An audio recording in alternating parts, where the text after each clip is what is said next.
Exchange-traded funds, or ETFs. For most of us, they just feel like a stock. You click buy, you click sell, and bam, a price pops up on the screen. Super simple, right? But underneath that simple surface is one of the most brilliant, kind of complex engines in all of modern finance. And today, we're going to pop the hood. Because that's the real question, isn't it? How can a fund that holds maybe hundreds of different stocks trade in an instant, with its price staying perfectly in sync all day long? Well, we're about to pull back the curtain and see exactly how that machine runs. And this really gets to the heart of it. What you and I see is just total simplicity. A price, a trade, done in seconds. But what's actually happening behind the scenes is this non-stop, high-speed arbitrage engine, working invisibly to make it all look so easy. This leads us right to what's known as the ETF paradox. And it's a good one. Just think about it for a second. How can something trade as easily as a single share of stock, but at the same time represent the value of an entire complex fund? This quote just nails it. How do you make a basket of assets, which might not be so easy to buy and sell instantly, trade like it's a single, super liquid thing? Solving that problem, well, that required a genuine masterpiece of financial engineering. Okay, so to understand the machine, we first have to meet the mechanics. There are a few key players here who make this whole system go round, and honestly, most investors have probably never even heard of them. All right, first up, you've got the ETF sponsor. These are the architects, the masterminds. Think companies like BlackRock or Vanguard. They're the ones who design the ETF, decide which stocks go inside it, and manage the whole portfolio. Next, we have the custodian. Think of this as the vault. It's a huge bank that physically holds on to all those stocks and bonds, basically safeguarding them for every single person invested in the fund. And now for the star of the show, the Authorized Participant, or AP for short. These are massive financial institutions. We're talking Goldman Sachs, Jane Street, and they are the only ones with a license to create or destroy ETF shares directly with the fund. They are the essential bridge. Now here is the absolutely crucial thing to understand. These APs, they don't work for Vanguard. They don't work for BlackRock. They are completely independent. Their one and only motivation is to find tiny little price glitches and exploit them for a risk-free profit. It's that selfish drive that makes the whole system work for the rest of us. And that profit-seeking behavior is the fuel for what we call the arbitrage machine. It's this constant dance of creation and redemption that keeps the ETF's price on the stock market perfectly locked to the real value of the assets inside it. So let's play this out. Imagine there's a huge wave of buying demand for an ETF. Its price on the stock exchange starts to creep up, and now it's trading for a little bit more than the stocks inside it are actually worth. What happens then? The AP springs into action. Their computers spot that premium and they immediately go out and buy up all the actual stocks that the fund holds.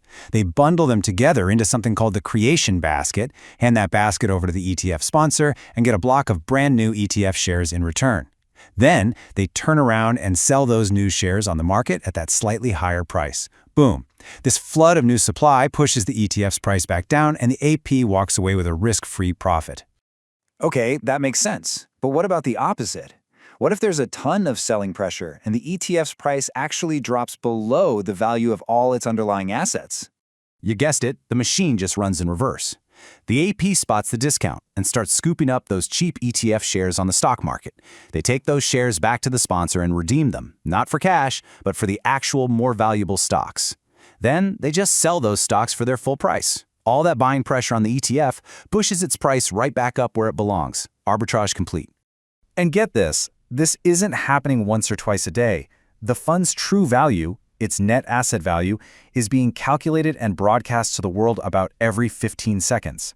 This gives the APs and their supercomputers a constant stream of data to pounce on the tiniest little price difference, which keeps the price honest for you and me.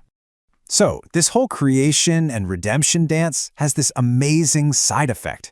It's an almost accidental byproduct that turns out to be one of the most powerful, almost secret benefits of an ETF.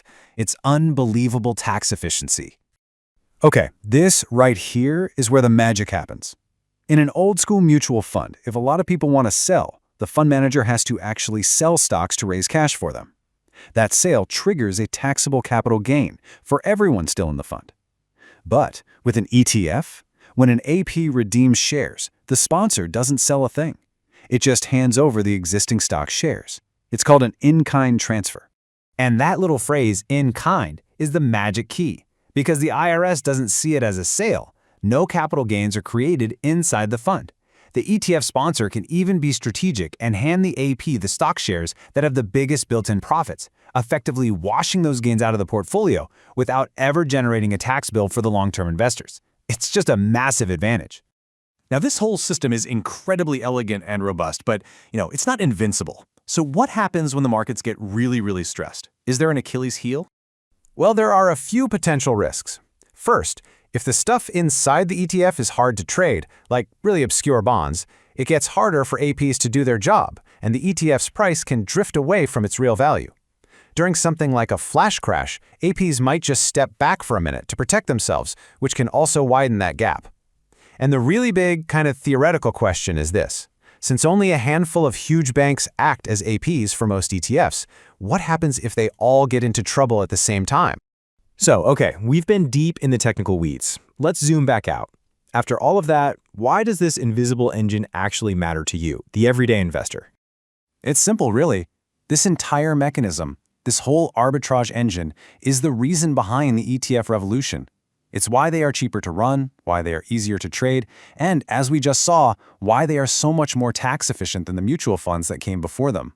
The whole structure is basically built to benefit you.